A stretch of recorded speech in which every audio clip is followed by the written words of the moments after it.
Comment ils vont ceux-là?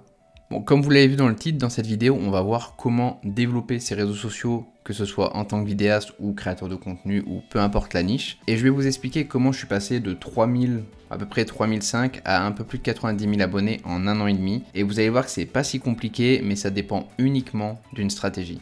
Ce que je t'invite à faire, c'est de prendre un petit bloc-notes, installe-toi bien confortablement. Je vais t'expliquer globalement en 5 étapes comment ça fonctionne, ce que j'ai fait moi de mon côté, et ce que tu vas pouvoir mettre en place toi pour développer tes réseaux sociaux. Pour ma part, j'ai longtemps cru en fait que ma personne et mes compétences suffiraient pour exploser sur les réseaux sociaux. Bon, ça fait un peu mégalo dit comme ça, mais en fait je faisais clairement fausse route. Avec le temps, je voyais des tonnes de gens en fait qui réussissaient. Donc j'imagine que vous c'est pareil, vous voyez énormément de gens qui explosent et vous êtes toujours spectateur, et moi c'était le cas, j'étais spectateur de milliers de personnes qui explosaient et j'arrivais pas à comprendre pourquoi moi j'en étais là et pourquoi j'étais bloqué à ces foutus 3000, 4000 abonnés. Et je me suis posé fin 2023 et j'ai découpé tout mon compte, j'ai regardé comment il fonctionnait, qu'est-ce qui avait marché, qu'est-ce qui ne marchait pas. Et pourtant la première étape elle est hyper simple mais personne ne le fait, c'est de se poser la question du pourquoi. Donc la première étape va être le why. Pourquoi vous faites ça? Pourquoi vous voulez développer les réseaux sociaux par exemple? Si c'est pour l'argent, je t'arrête tout de suite parce que en fait c'est pas la bonne motivation. Du coup là tu vas galérer pour la suite. Mais ton problème, c'est que si tu sais pas pourquoi tu veux être visible, en fait, avec le temps, tu vas t'essouffler. C'est sûr et certain.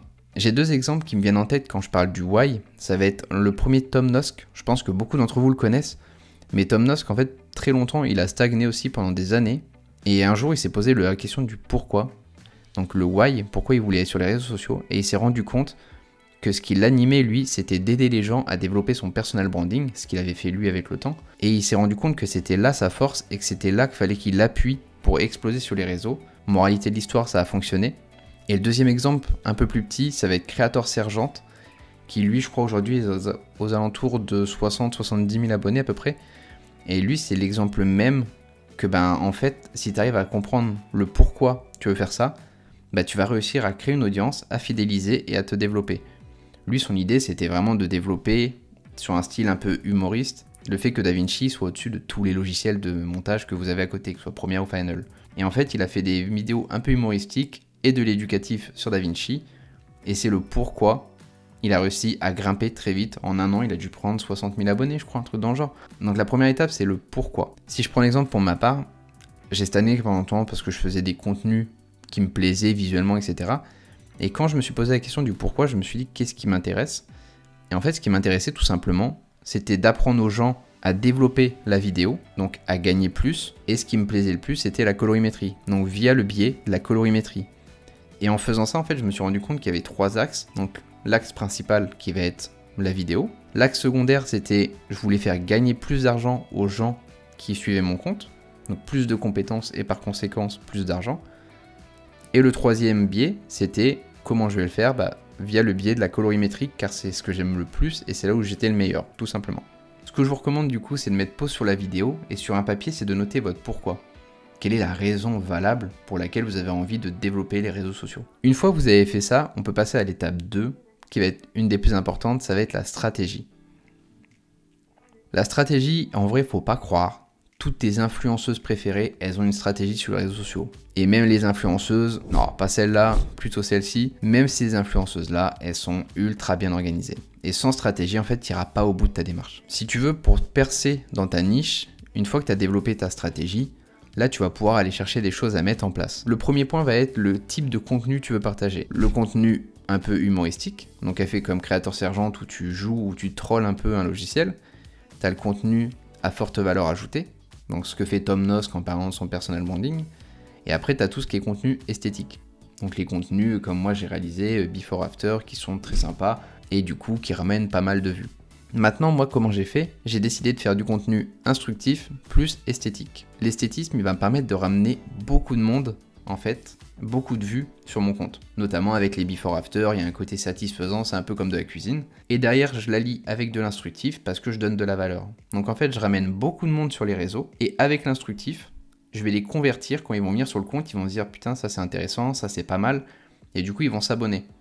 Parce que vous leur donnez de la valeur. Donc ils auront et de l'esthétisme et de la valeur. C'est comme un grand filet de poisson, j'attrape beaucoup de monde avec les contenus esthétiques, et ensuite je les convertis avec la valeur. Et au final, quand on y pense, c'est hyper logique, quoi. Il n'y a rien de sorcier dans cette mécanique-là. C'est juste que tant qu'elle n'est pas pensée, ben, techniquement, c'est plus compliqué, quoi. Donc, une fois que tu as créé ton why, vu qu'on est à la deuxième étape de la stratégie, je t'invite à écrire sur un papier quel type de contenu tu veux faire. Est-ce que tu es capable d'éduquer? Est-ce que tu es plutôt humoriste? Est-ce que tu es plutôt sur des contenus, trucs bêtes, mais on n'a pas parlé, mais des contenus aussi sur la nouveauté, donc sur tout ce qui sort dans le milieu de la photo ou vidéo.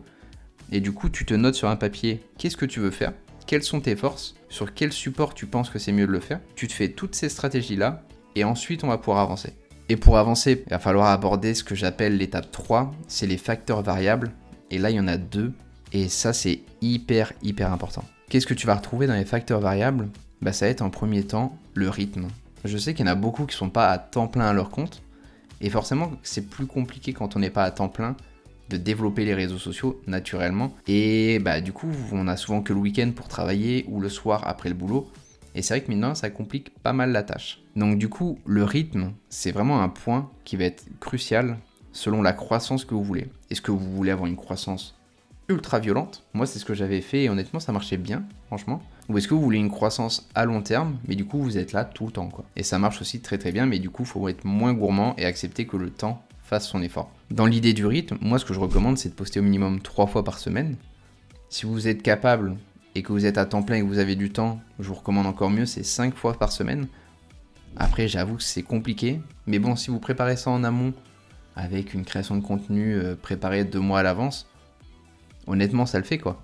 Mais c'est une question de stratégie. Si vous y allez bêtement sur les réseaux, bêtement, je mets des guillemets, les gars, si vous y allez bêtement, c'est-à-dire que vous produisez un truc que vous aimez ou vous produisez un truc que vous avez vu, franchement, ça ne poussera pas.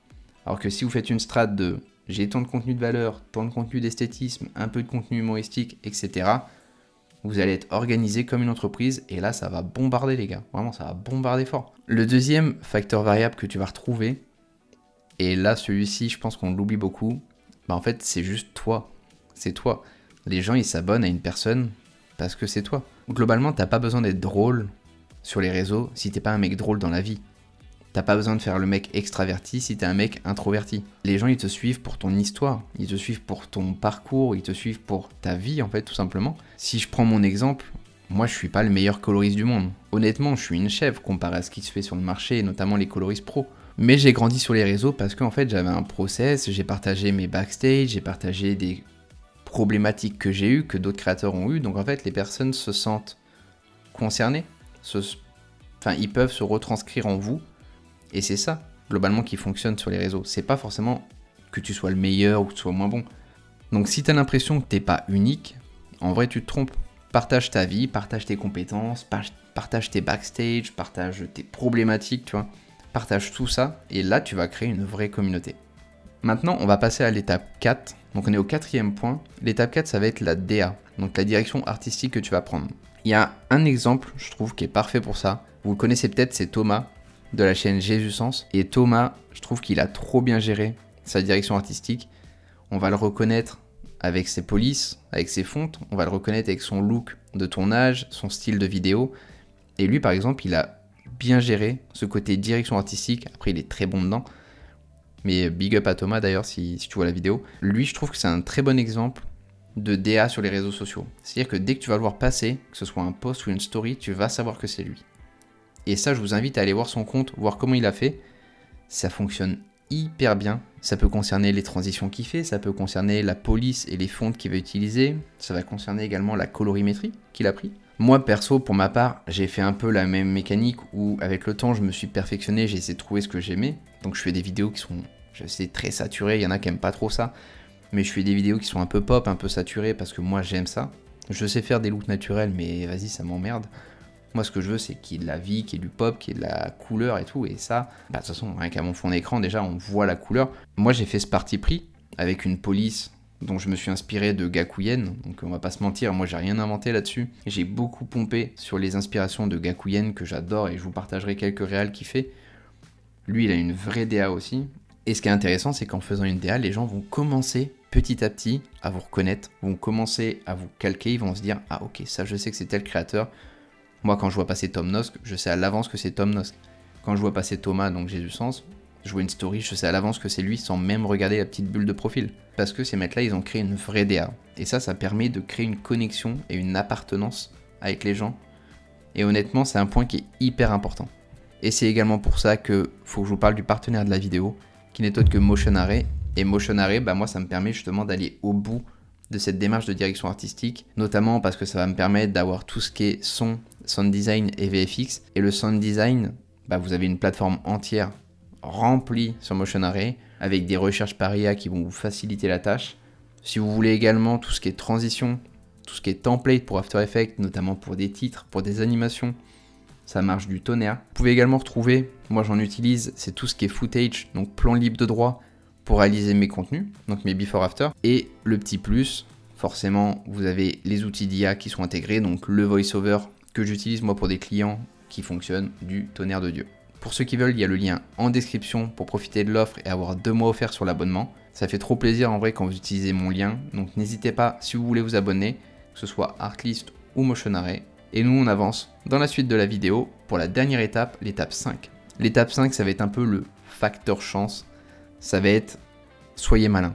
Utilisez tous les outils qu'Instagram vous donne. Si Instagram a fait ça, c'est que vous mettre en avant si vous l'utilisez. Si Instagram a fait ci, c'est qu'il faut le prendre. Faites des stories, utilisez les outils de story, donc les sondages, etc.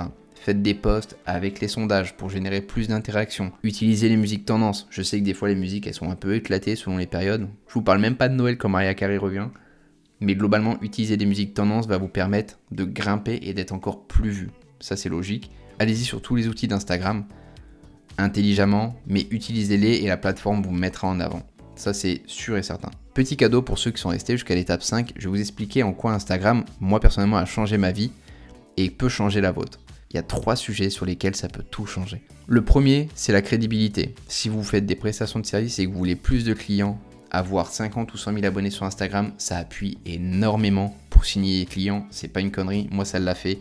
Je voulais bosser avec Porsche, le fait d'être sur Insta, ça m'a aidé à signer Porsche et pouvoir faire des contenus avec. De 2, les collaborations commerciales. Ça, personne n'en parle, mais aujourd'hui, si vous avez 50 000 abonnés et que vous avez une communauté qui est hyper fidèle, bien engagée, un Reels pour une marque dans la tech, vous allez pouvoir le vendre 3500 €. Donc en fait, vous allez prendre 4-5 jours de création pour le Reels, pour le faire proprement, et vous allez pouvoir empocher 3500 € d'un coup. Donc ça, c'est les avantages de la communauté et de la collaboration. De 1, vous travaillez avec des marques trop cool, c'est hyper gratifiant pour vous. Et de 3, en fait, personne ne vous donne des tarifs, mais vous allez vous blinder. Enfin, vous allez vous en mettre plein les poches comparé à une prestation de service classique. Donc, développer les réseaux va vous permettre d'aller plus loin. Et je pense qu'il faut être honnête, aujourd'hui, il y a énormément d'argent sur tout ce qui est collaboration commerciale. Il n'y a pas de honte à ça, parce que vous avez galéré à développer une audience. Mais il faut le dire, il y a des montants qui sont hyper intéressants quand vous développez votre société. Donc, allez-y à 200%. Et le 3e point, c'est celui qui me concerne moi le plus, c'est que le fait d'avoir une audience vous permet de vendre des produits si vous avez des produits digitaux.